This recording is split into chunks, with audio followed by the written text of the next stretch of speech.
কাতারে প্রবাসীদের মানসম্মত ভ্রমণ সেবার প্রতিশ্রুতি দিয়ে দেশটির বাংলাদেশি অধ্যুষিত নাজমা এলাকায় যাত্রা শুরু করেছে বাংলাদেশি প্রতিষ্ঠান AR trust travel and tourism.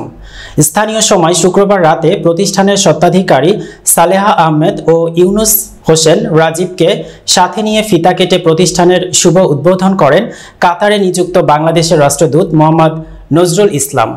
সাংবাদিক কাজী শামীম এর সঞ্চালনায় অনুষ্ঠানে বিশেষ অতিথি হিসেবে ছিলেন বাংলাদেশ বিমান এর কাতারস্থ কান্ট্রি ম্যানেজার কামাল উদ্দিন ও বাংলাদেশ কমিউনিটি ব্যক্তিত্ব শাহজাহান সাজু, সাখাত হোসেন, কামাল উদ্দিন ও সুমন ফরাজি সহ কাতার প্রবাসী অর্ধশত বাংলাদেশি।